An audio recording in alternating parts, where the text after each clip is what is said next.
Hey friends, as you can tell, I'm wearing something so purple, so pretty. I'm wearing this gorgeous purple dress because today's video is in collaboration and inspired by Slots LV and their extremely fun game called Lawless Ladies. Slots LV is an extremely fun escape where you get to choose your own adventure via beautiful gaming designs and merge yourselves into different worlds.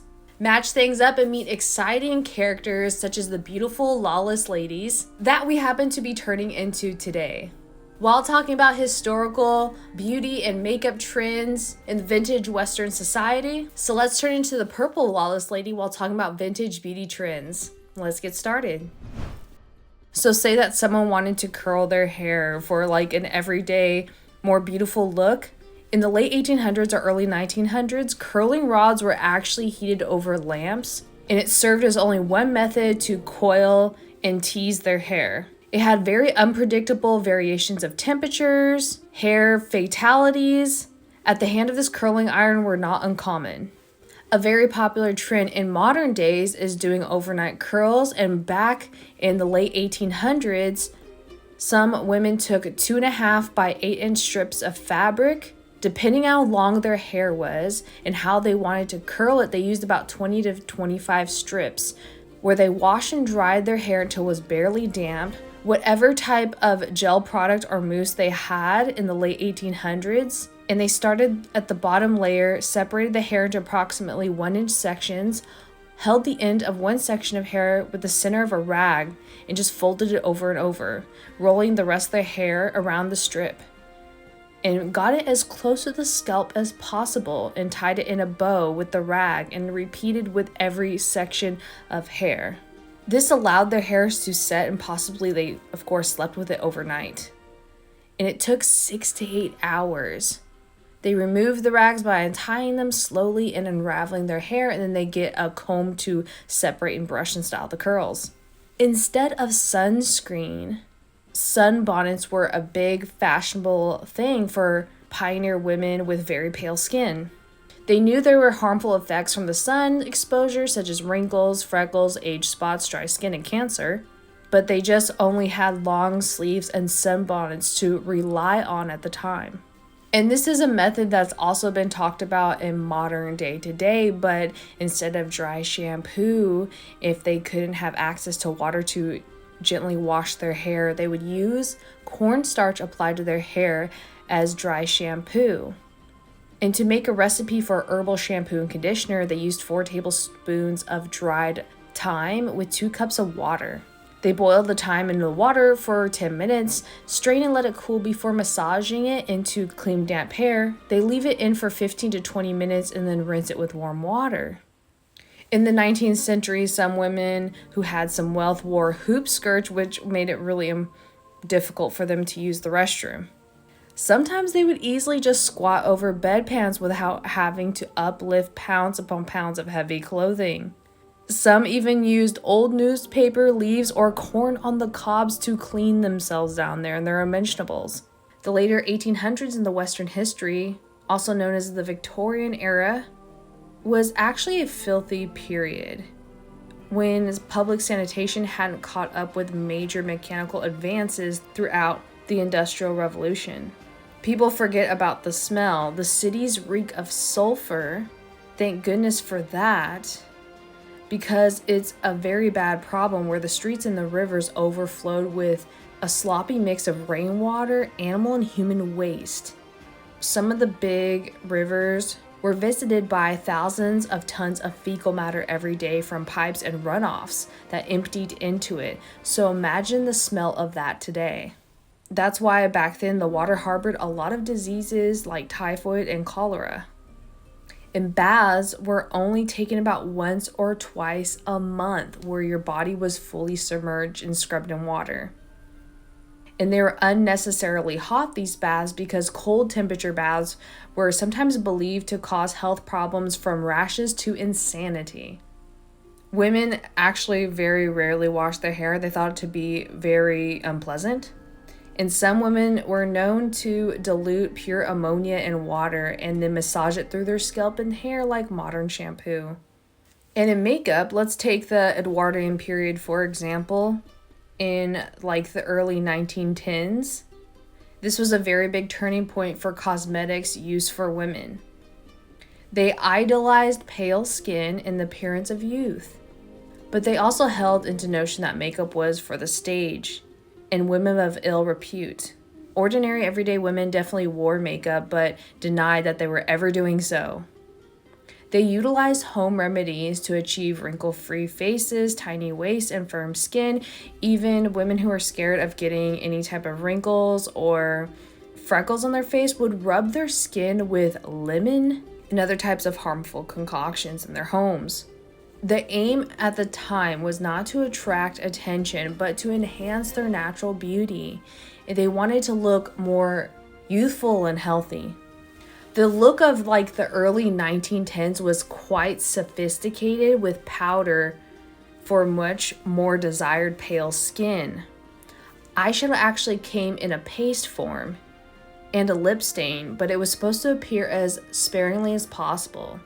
As the decade progressed, the obvious makeup used became more acceptable as new products were developed and marketed, but women continued to use cosmetics with questionable elements, both because they were available to them and because the side effects were not yet known. Makeup 100 years ago may surprise you. Throughout the Elizabethan era in the early 1900s, pale skin was an indication of wealth and leisure, where tan skin was associated with lower class. So women went into intense measures to make sure their skin was as pale as possible. Again, I'm guessing this is more of a Western America's European style, where they took lemon juice, which is wildly popular, especially with New York City makeup artists who had their own line of mineral-based cosmetics. Women used it in conjunction with their tonics, such as rum, vinegar, and glycerin, to lighten their skin and also remove any sunburns. Even today, some women use lemon to lighten and brighten their skin. Vaseline was a very huge product that was patented in 1865, or petroleum jelly, as it's called, to get your skin smooth. Relieves chapped lips, also removes your makeup and protects cuts and burns. It can even get makeup stains out of clothing. In 1915, chemist T.L. Williams developed Maybelline mascara after he was watching his sister Mabel blend Vaseline with coal dust as a means of dyeing her lashes. Maybelline comes from combining Vaseline with the name Mabel. Crushed insects, yes, that's correct. Lipstick became popular in the early 1910s when the leaders of the suffragette movement started wearing lip rouge at rallies, such as Elizabeth Cady Stanton and Charlotte Perkins Gilman. They did this in association with women's emancipation and female rebellion. The main ingredient of red lip stain was carmine, which is made out of certain insects. Carmine is essentially the blood of crushed lice, which sounds disgusting but is still used as a makeup ingredient today. Lipstick prototypes in the 1900s were made from castor oil, stag fat, beeswax, and of course carmine. But the lipstick situation improved after World War I when synthetic chemicals allowed for a more natural look that miraculously did not rot on them. Henna. Women utilized henna as dye, prepared from flowering henna plants found in northern Africa, western and southern Asia, and Australia. It was used for hair dye, body art since the late Bronze Age. And Edwardian women applied henna to their hair via a toothbrush to achieve various shades of red color throughout their hair. In 1914, it was known that henna was used to outline eyes, and it prompted for the creation of commercial eyeshadow, which was sold by the Max Factor company. Because before the 1920s, the term makeup was reserved for actors, since everyday women weren't exactly supposed to be obvious about wearing it. But nevertheless, rouge was super popular throughout 1910s, which you were actually supposed to fervently deny that you owned. Until the later part of the decade, the idea of pale skin dominated, but cheek pinching was also a favored method of maintaining an appearance of youth and vitality. Of course, you couldn't go too far with this, at least people think you were painting your face. Rouge pots were very tiny and easy to hide with blotting papers. But the most daring women went to cosmetic counters, where they created dyes to apply to their cheeks. Deadly nightshade, the belladonna, it wasn't always deadly, and it contains chemicals that can block functions of the body's nervous system. It's used as a sedative as well as a painkiller and in various ointments. It's also an eye drops used to achieve dilation in the eyes at the time and was prescribed by doctors, but not used super casually and on the regular. And like I said, not only was lemon used to remove freckles, but lactic acid, vinegar, even soured spoiled milk or horseradish was delightful ingredients, and just some of them that women used to try to eradicate their freckles in the early 1900s. Radium. We talked about the radium girls on my channel before, and it's not a great idea, but it was included in some makeups because it had illuminating effects on the body. But there was a London company in 1917 called Radior, which started a product line of makeup and toiletries with radium in them, including soap, rouge, face powder, and even pads you could strap to your face, where they are supposed to make your wrinkles disappear.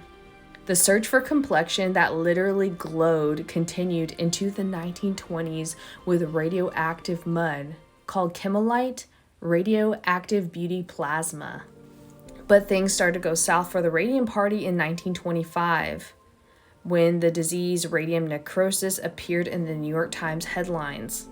5 of the reported cases of this disease was basically, as we explained before, jaws, not in great condition. It was actually terrible, of girls who ingested radium and what happened to them. In the early 1900s to 1912s, women started discovering wax to get rid of excess hair they didn't want. Borax was used in recipes for face lotion and hand soap and laundry detergent products as well. And a big thing was rose water. It has a long history of being used to treat inflammation and irritation, as well as to hydrate and detoxify. It's an ingredient in facial toners, moisturizers, makeup removers today. And in Margaret Mixter's 1910 book on beauty habits of Edwardian women, there's a recipe for an adhesive plaster that includes rose water. So many face lotions and cold creams had it at the time.